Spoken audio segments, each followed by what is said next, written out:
to Monday Night Mike, folks. It is 8 o'clock on the East Coast. How you doing? We have two NASCAR drivers on. Andrew, the high roller Molleur, and we got Jonathan Puleo on. How you guys doing? Welcome to Monday Night Mike.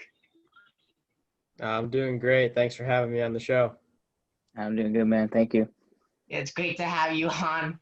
Now, folks, dual interview. You guys know each other very well, though, racing at both the Stafford Speedway and the New London Waterford Speed Bowl. Did you guys originally meet on the track, or did you guys know each other before your racing careers kind of crossed paths?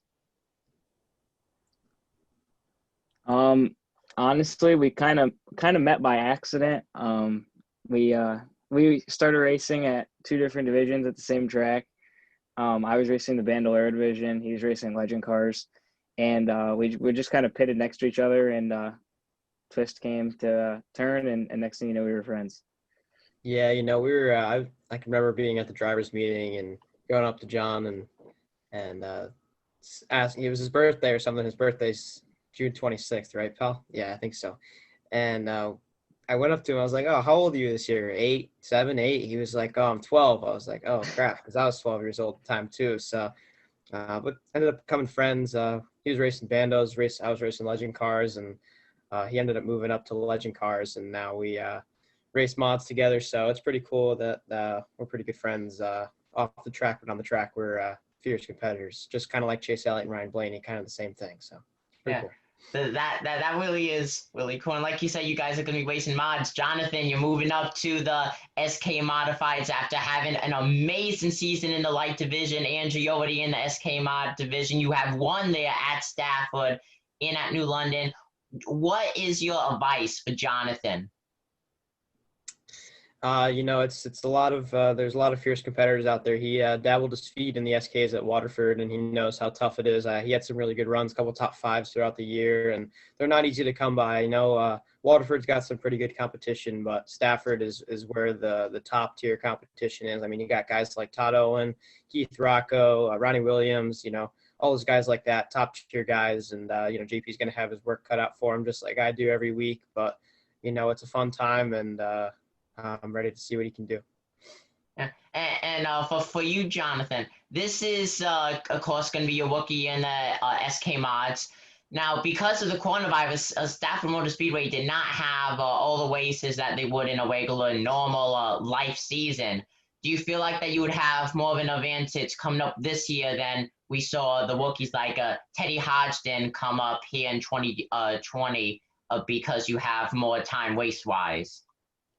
Yeah, no, I definitely think it plays a factor in your experience level, where Teddy and Brian only got I think it was 17 races this year, and or last year, and I think this upcoming season we get 22. So it's definitely more races to learn, and the opening race we have 2 races in one weekend, so that's going to be huge to get more experience right off the bat, and then we have an off week to kind of regroup and go back at it again.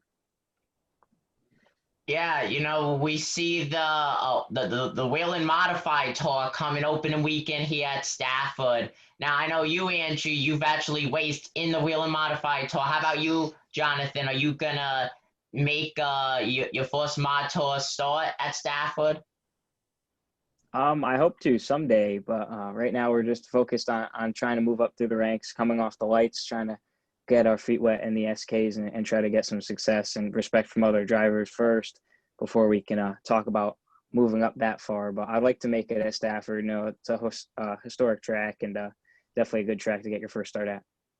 Yeah, how about you, Andrew? Are you going to try to make a start there? Honestly, the Whalen stuff is kind of a little out of our reach at the moment. It's really expensive buying, 12, 18 tires, 12, 16 tires, every race. It's a lot of money. We need, some good sponsorship and some good people to come along and help us out. It's kind of tough, but definitely going to run the Open 80 stuff for sure. I mean, there's going to be times where I'm running 3 divisions in one night at Stafford. So pretty excited for that. The Whalen stuff, probably not so much. Yeah, you're gonna be in the late models too, taking over Mike Bennett's number 31. how did that deal just come together? Yeah, actually, so the guy that builds their motors, Tony Altieri, TA Motors, built motors for a couple guys at a few tracks. Really great engine builder. Built some really powerful stuff. He builds the engines for my car at Waterford, and then Pettit builds my motors for the car at Stafford. So, but Tony was talking to the guy Rob Russell, who owns a 31 car. Michael Bennett was getting out of it full time and doing his own thing. Trying to spend some more time with family, I think, and run, a limited schedule. So he was asking Tony, who he thought would be a good fit for his car. That's like, a younger guy in the SKs or something, is hungry to run, both a late model and an SK. And my name was put out there. And, I think they had 5 or 6 different drivers in mind to try and put in their car. And they ended up putting me in their car. So definitely really thankful for this opportunity. And I'm really excited. It's going to be a lot of racing this year, over 70 races for us this year. A lot of racing, but definitely really excited. Yeah, it really is going to be exciting to see you out on the track. Now, to Tyler Leary, who races both in the SKs and the late models, have you talked to him on any tips on what it's like? Because those are two totally different cars. Yeah, I'm not honestly, always being a mod guy, not super duper, not that I'm not friendly with some of these late model guys. Just don't really know them. Never really kind of, that's kind of some guys I just never really have talked to before. I mean, I wave, say hi throughout the pits, but don't, really conversate with them too much. So definitely wish I could have done that. But definitely watched a lot of late model racing at Stafford before. Really excited. Got to watch a lot of videos during this off season to figure out, some tips and tricks. But definitely, hopefully, we can do a track rental before the season starts next year. And so, yeah. Yeah, season starting, to 2020, such a long year, but it seems like December's just flying by, as so it's almost over, 2021 is coming around. Now, what is your main goal in the late models this upcoming season? Just finishing off the races and, hopefully some top 10s, top 5s. I mean, I can remember when I was asked what my goal was in the SK a couple years ago for my first season at Stafford. My goal was just to get some seat time and hopefully get a couple top 10s. And we won our 5th race out. Obviously, the late model is a lot different. Haven't run any fendered cars before. So definitely going to be a new challenge. But I'm just really excited to kind of expand my palette a little bit and kind of, and being a diverse driver, there's not too many drivers out there who are really diverse at Stafford. So I'm definitely excited to be one of those guys. Are you looking at iRacing as a big help for you? Yeah, no, they have the late models on there, which are kind of based off of like the late models they run at Stafford weekly. So definitely been using that as a tool. Yeah, iRacing. A lot of the big drivers use it. A lot of people just use it just for fun, but of course it helps the people who actually race the cars. So a big advantage right Jonathan there. got a setup right now. Yeah. Jonathan, unbelievable SK Light season. 5 wins, 3 wins for point paying races. We're really no wonder why you're moving up to the mods. Just tell me how this 2020 season went for you. Went pretty great. A year full of negatives. Definitely was good to get 5 wins. We had a great car pretty much every race. We fell off a little bit in the middle of the season, but we won the opener, which whenever you win the opening race, you always have a huge momentum shift for the whole season. Then we won the 3rd race of the year as well. And we were really rolling in the beginning, kind of stalled out a little bit in the middle. And then just me and my dad just worked countless hours in the shop to find our speed again. And we did towards mid-season, and we clicked off 3 more wins at the end of the year. And just had a great car pretty much every week. And all my guys gave me a great car and stood behind me the whole year. And it was just a great season. Yeah, I mean, 5 wins, 3 point paying. That is just a very, very good season. Now, since you are coming up to the modifieds, in the SK Lights, you raced in the number 57. Now in the full mod, so you're just going to be in the number 7. Why the number change? Well, my dad was always number 7, and when I moved up to SK Lights, 7 was taken by Alex Pearl. So I wasn't able to be number 7 unless I would have continued to be number 7 throughout my legend cards. It was taken too, so I would have continued to be 7. But now that 7 is back open, we're gonna make the switch back to have my dad's old scheme, my dad's car owner, but with me in the seat. So it's gonna be pretty cool. That is very cool. Keeping the family tradition on, I guess you could say. Exactly. Now, 2021, it's going to be a crazy season. Like I said, over 20 plus races. What do you feel like you need to do to prepare to just be? Because of course the SK mod's a lot faster than the lights. Do you feel like that's gonna affect you, like having all the extra speed? It's all part of the change. It's more speed, better competition, more laps. I think it all starts with just preparing in the shop and being good out of the gate, having a good start. I'm going to be a rookie, so obviously gaining respect from other guys and learning the people I'm going to be racing against is going to be the main thing, and then just get more laps and get more time and hopefully just finish as many races as possible and the more you finish, the more you learn. So that's the main Yeah. goal for the season. What made you decide to do the jump? Well, like, did it take a lot of thinking for you and the team to decide to go up to the SK mods, or was it just like, you know what, we're just gonna do this? Well, we ran SK Lights for one season at Waterford. We had a great year in 2018, and then we knew going into SK Lights at Stafford was going to be tough, and that was our main goal. In 2019, we had a winless season, but learned a lot and took the I would say the hard taking it hard that we didn't win in 2019 into 2020 and had a great season. And it just kind of felt like the right timing. My car owner, Vinny Beetle, kind of felt like it was time, and he stood behind me and gave me the financial support and all the support I needed to make the jump. And not everyone has that opportunity in their lifetime. So to have it this early was pretty cool, and just going to make the best out of it and hopefully do the best we could. Yeah, great opportunity there. Now, question for both of you. You know, you guys are still students in school. How do you balance your grades and getting a good grade out on the track? Honestly, it's kind of tough sometimes. I mean, I wouldn't say school is my strong suit. Obviously, I'd rather be out on the racetrack, but you have to get an education. I mean, unfortunately, living up in the Northeast here, it's a lot harder to make it down south. Like guys like Ryan Priest and Joey Logano have done it.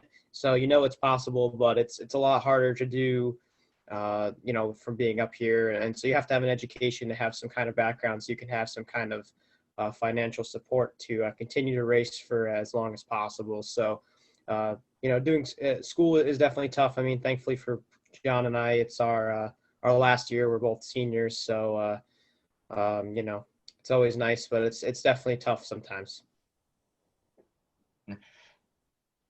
Yeah, Yeah, yeah. I agree. It's we've done it our whole lives throughout racing though. What you kind of learn like how much time you can put into your racing while also maintaining good grades in school. Like me and Andrew have been racing our whole life since kindergarten, so we kind of always like been prepared to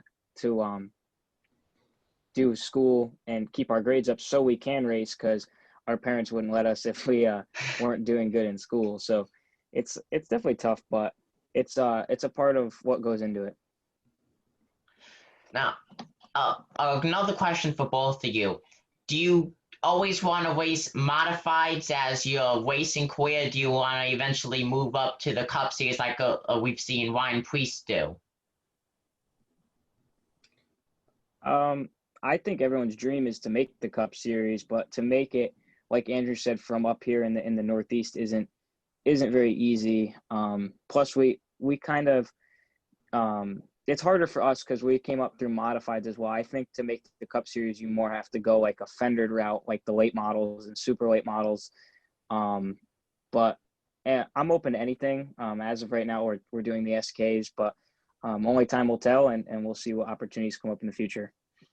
Yeah, honestly, to add on what JP said, I mean, everybody's dream is always to run the Cup Series. I mean, when you're growing up racing, you're like, watching it on TV, you always wish that hopefully someday you can be out there. And, obviously that's probably most dreams of most race car drivers out there. And like he said, it's tough to make it from up here. And, going the fender route is usually what works down south. I mean, but also, you could win a lot of races and still not make it. I mean, just one guy can go and win and beat Kyle Busch in the Snowball Derby and then end up getting a truck ride and going on from there. So, hopefully someday, definitely a goal is hopefully get a chance to run an ARCA car at some point someday. That'd be really cool someday down the road. But, obviously it comes with a lot of funding. You need a lot of, financial support.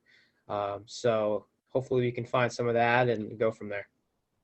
Yeah, like Jonathan said, with opportunities, and you just say with an ARCA car, Keith Wacko, who actually won the SK Modified Championship, he got a chance in ARCA at Phoenix for the ARCA Series finale in 2020, which is a very cool, local track star making it to ARCA. Now, going to Stafford, we saw that they are going independent. They are leaving the weekly racing series, and from the input of drivers, it seems like that they're kind of split in half. Some like the idea, some don't like the idea. Where do you guys stand on that? For me, honestly, I go to the racetrack to race. I'm not a big points guy. I go to the racetrack to race and to win. That's kind of why I'm there. Not trying to speak for JP here, but I'm sure he feels the same way. You just go out there to win every single week. And if you're there at the points at the end, you're there. But when you start racing for points, like Kenny Berry used to tell me, he used to own my SK, when you start racing for points is when you start messing up. So you just go out there and go out there to win. I mean, some guys, Keith Rocco has always finished really high up in the NASCAR standing points for Division One. So some guys like him might be upset that they can't do that. But for me, it's always just kind of going out there to win. So.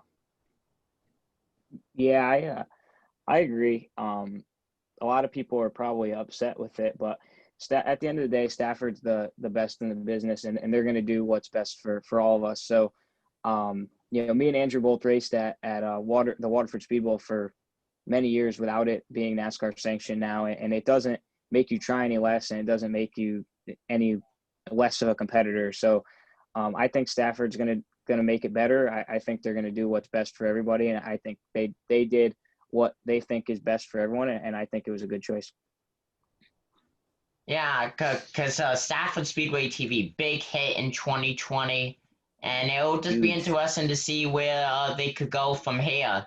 Now, is there anything else you guys would like to say to the people watching this video? Just want to thank everybody for their support, at Stafford Speedway and everybody else. Hopefully everybody has a happy new year. Hopefully next year is a lot better year than this one. And, hope to see you all at the track in 2021. Yeah, hopefully next year is better than this one as a whole for everybody. So hopefully we can have the stands back to 100% and people tuned in to Stafford TV every week as much as possible and have a good season. Yeah, hopefully the whole coronavirus will be away, or at least it will be safe enough so the stands could be at 100.